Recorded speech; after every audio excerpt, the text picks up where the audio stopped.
Hello students, good morning. अपन मेवाड़ वंश के बारे में पढ़ रहे थे। पिछली क्लास में अपन ने पढ़ा था राणा कुंभा के बारे में।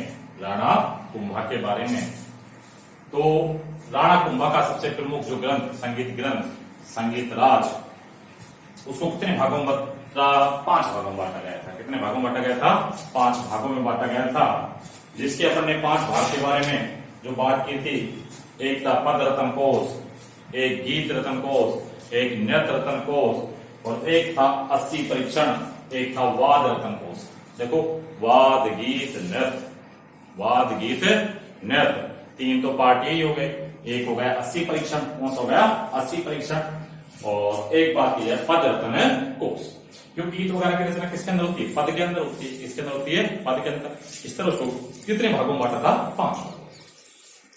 और अपन ने बात की थी राणा कुंभा की हत्या हो गई। राणा कुंभा की यानी कटारगढ़ दुर्ग में मामदेव उनके पास वो विश्राम कर रहा था, भगवान शिव की आराधना में लीन था, तो उसके पुत्र उदा के द्वारा उसकी हत्या कर दी। तो ये अपन ने पढ़ा था। अब उससे आगे पढ़ते हैं कि भाई राणा कुंभा के 2 पुत्र, एक उदा और एक राय। उदा और राय। तो उदा का मकसद क्या था कि भाई कुंभा को मारकर राज्य प्राप्त कर। तो उदा या उदय कर ध्यान दीजिए आप। यानी ये चल रही है मेवाड़ रियासत। हेडिंग डाल दीजिए आप, मेवाड़ रियासत। ये पढ़ रहे हैं अपन। इसमें आता है उदा या उदय करण। ये अपन ने पढ़ा भाई 1468 से 1473 ईस्वी तक किसने शासन किया? उदय करण के द्वारा शासन किया गया। महाराणा कुंभा की हत्या उसके ज्येष्ठ पुत्र, ध्यान दीजिए, यह है महाराणा कुंभा का ज्येष्ठ पुत्र था। कुंभा की हत्या जो की गई वो किसके द्वारा की गई भाई? उदा के द्वारा। उदा या उदय करण के द्वारा। फिर उसके बाद बात की जाए कुंभा के पुत्र रायमल ने। कुंभा का एक पुत्र कौन था? रायमल। तो कुंभा के पुत्र रायमल ने दाइमपुर का युद्ध हुआ था। कौन सा युद्ध हुआ था? दाकिमपुर का। इसका भाई दाकिमपुर का युद्ध हुआ। उसमें इसको पराजित किया। इसको भाई उदा। और मेवाड़ पर रायमल ने अपनी सत्ता स्थापित की।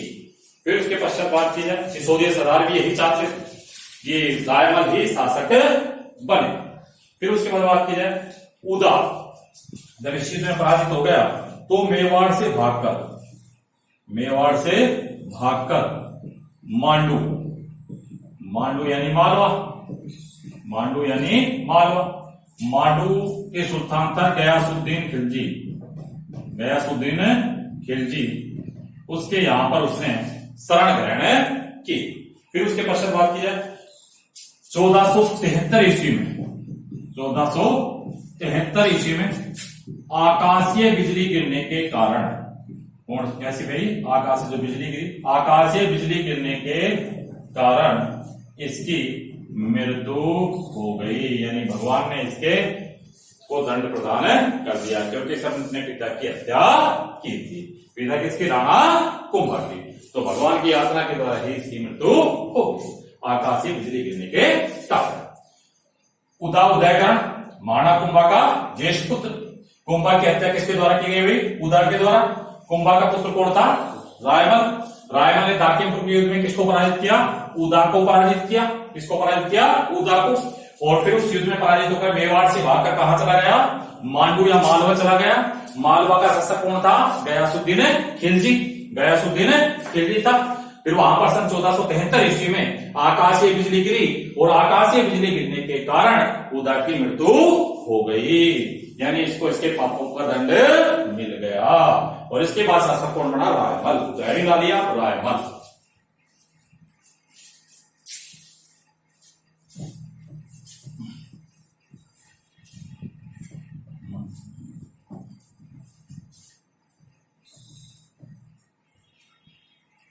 लीजिए रायमल के बारे में पढ़ते हैं।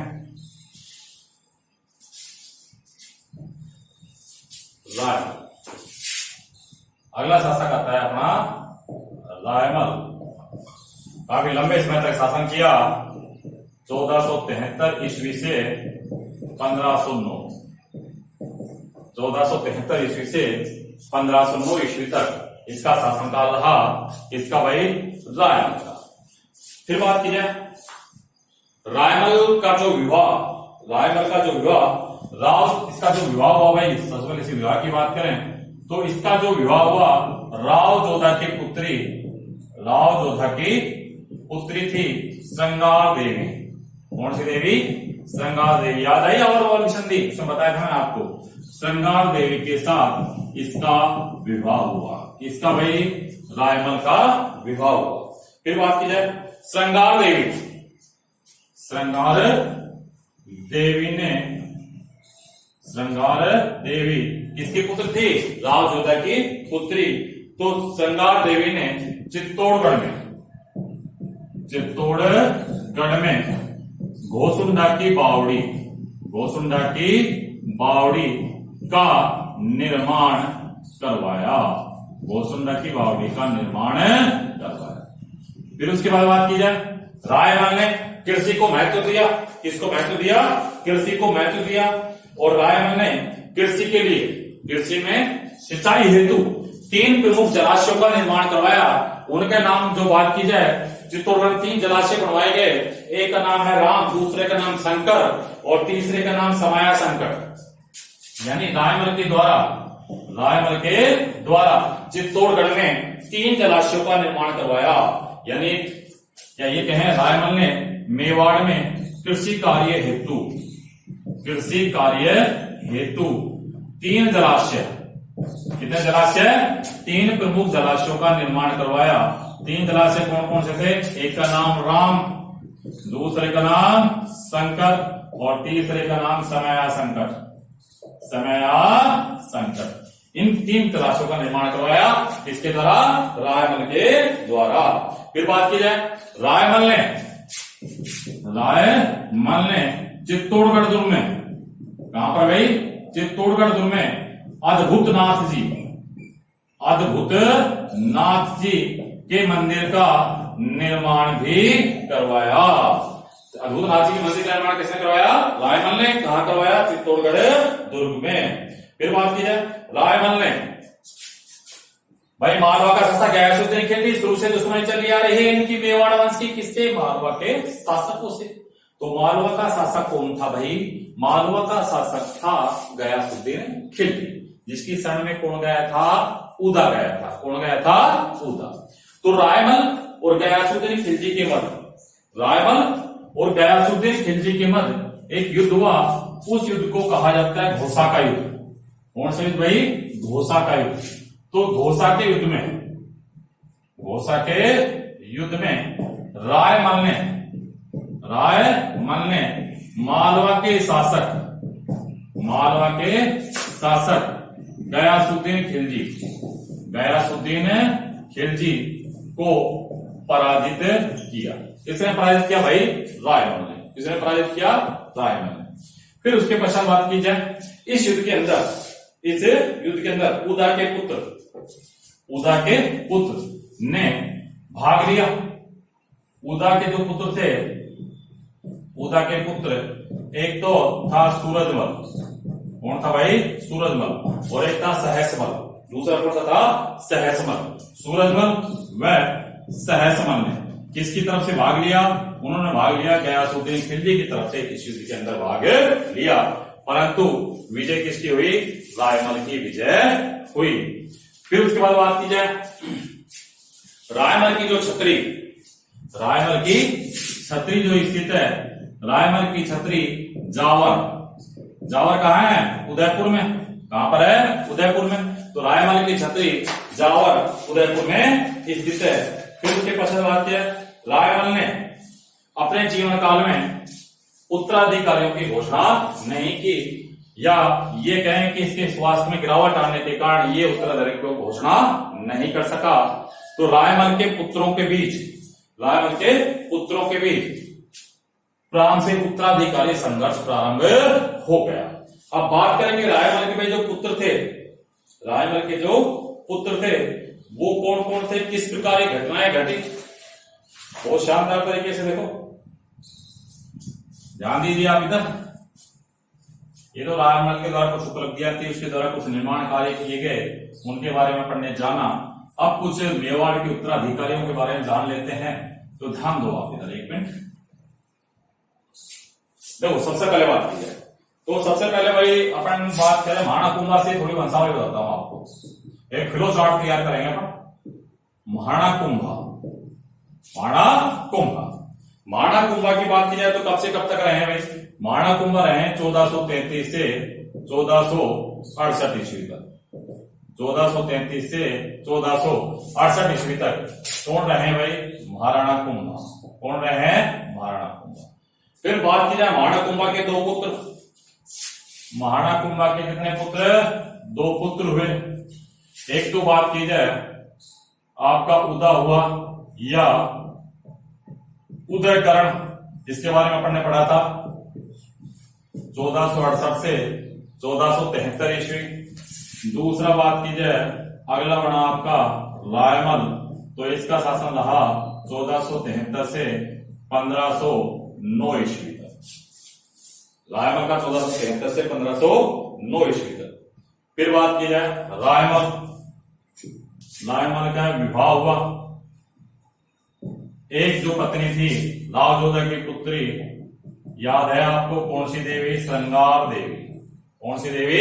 श्रृंगार देवी। और दूसरी जो थी वो थी रतन कंवर। एक इसकी पत्नी कौन हो गई? रतन कंवर। ये इसकी पत्नी, किसकी पत्नी भाई? रायमल की। तो रायमल की दो पत्नियां, एक श्रृंगार देवी, दूसरी रतन कंवर। अब बात की जाए इसके प्रमुख रूप से पुत्र, इसका बड़ा पुत्र पृथ्वीराज सिसोदिया, पृथ्वीराज सिसोदिया। और फिर उसके बाद बात की जाए इधर महाराणा संग्राम सिंह, जिसे इतिहास में कहा जाता है राणा सांगा। राणा सांगा 1509 से 1520, 1509 से 1528 तक, सॉरी 1528 कालपी नामक स्थान पर इसकी मृत्यु हुई थी 1528 ईस्वी तक। कौन भाई? महाराणा संग्राम सिंह, महाराणा सांगा, जिसे सैनिक भगनावेश के नाम से भी जाना जाता है। रतन कंवर, रतन कंवर इधर बात की जाए, एक मिनट थोड़ा सा चेंज हो गया, एक मिनट। ये तो है दोनों जो पुत्र हैं, ये किसके पुत्र हैं? रतन कंवर के।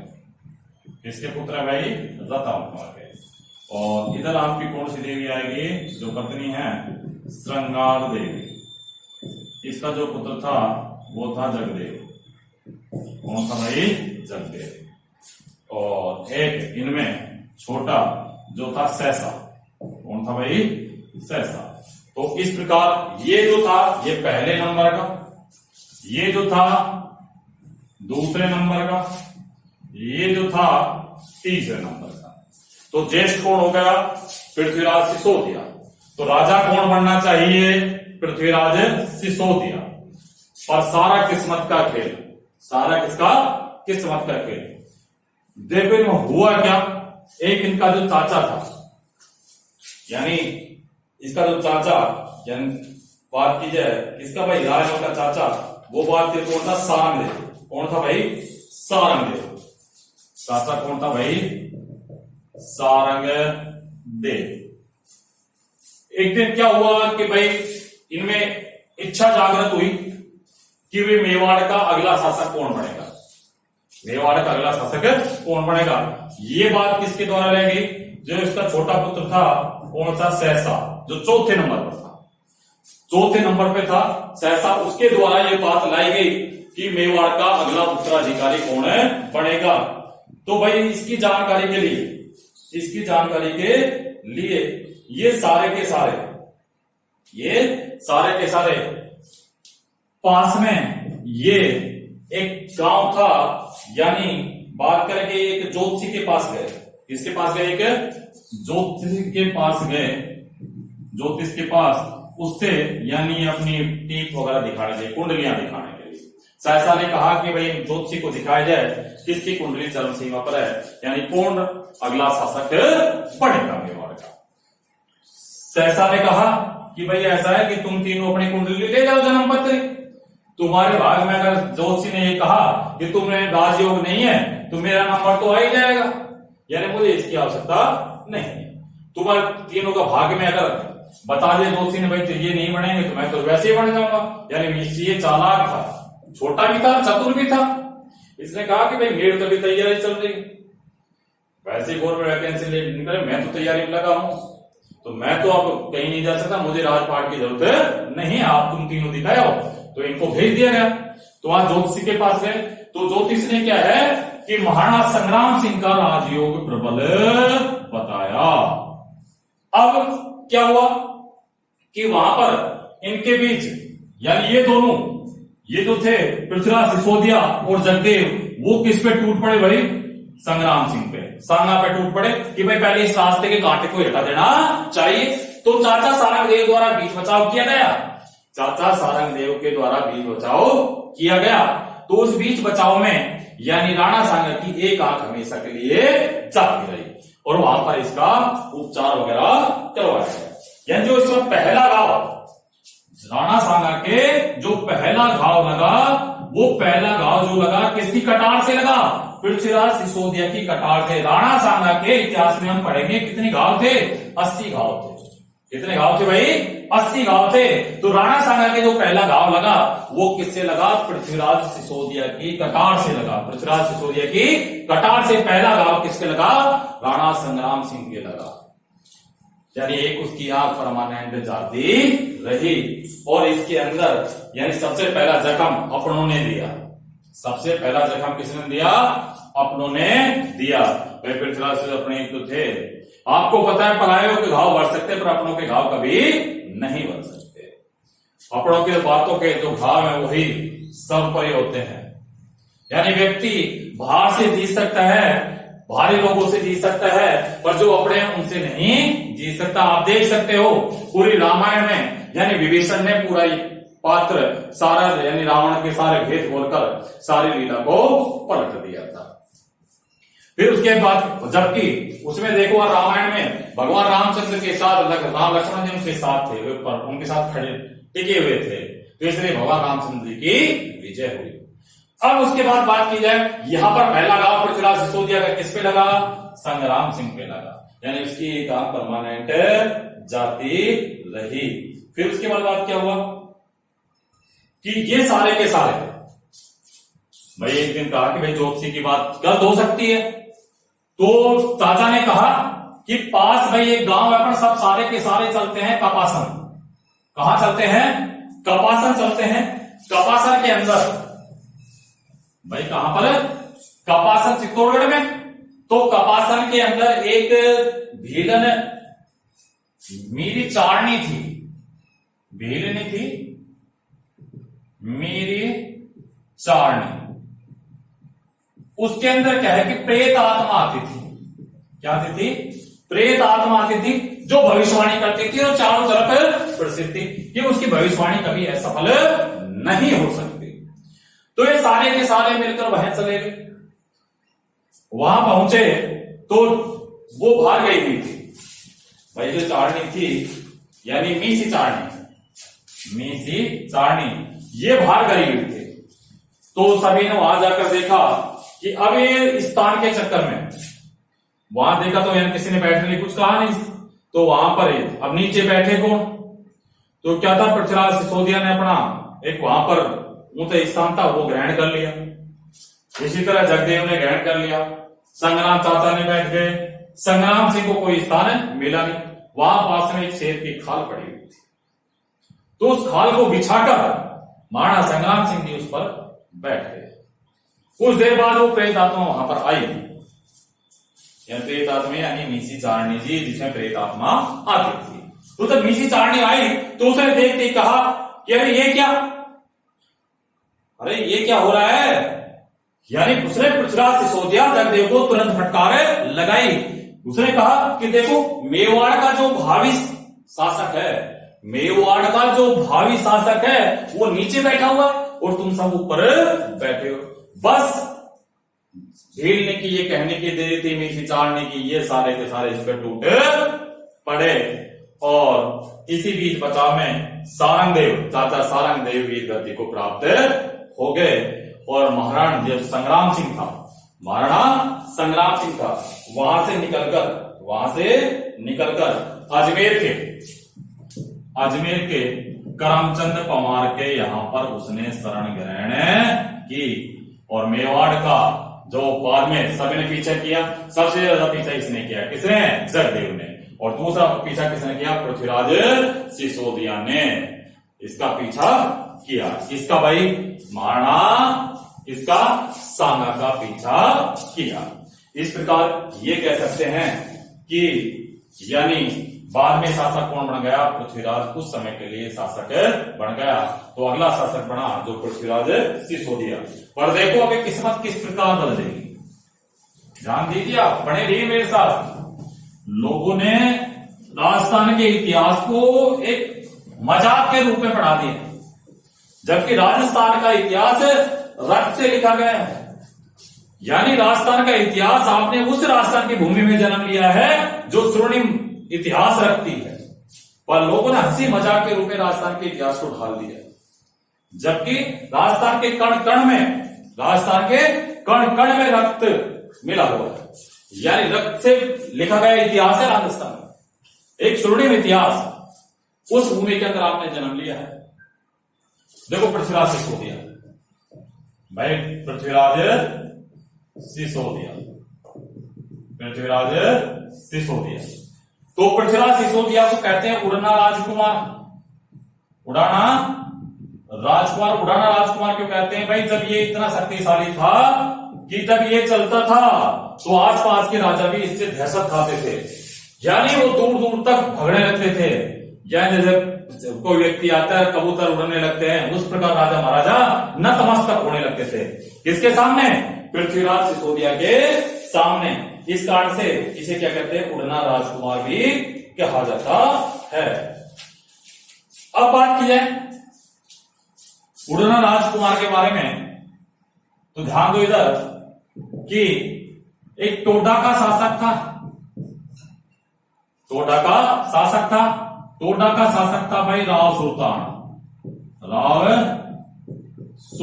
था। कहां का शासक है?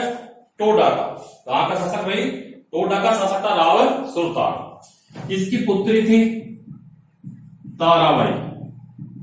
कौन थी भाई? ताराबाई इसकी पुत्री थी। तो क्या हुआ कि इसने टोडा पर आक्रमण किया। किसने भाई? मालवा के शासक गयासुद्दीन खिलजी ने। और उसने टोडा पर अधिकार कर लिया। कहां पर अधिकार कर लिया? टोडा पर। और यहां ये कहां गया? मेवाड़ आ गया। कहां गया? मेवाड़। तो इसे बदनौर की जागीर दी। कहां की जागीर दी? बदनौर की जागीर प्रदान की गई। पर इसकी एक प्रतिज्ञा थी। इसने प्रतिज्ञा की जो गयासुद्दीन खिलजी से टोडा जीत कर देगा वह उसके साथ उसकी पुत्री का विवाह कर देगा। तो जगदेव की इच्छा जागृत हुई।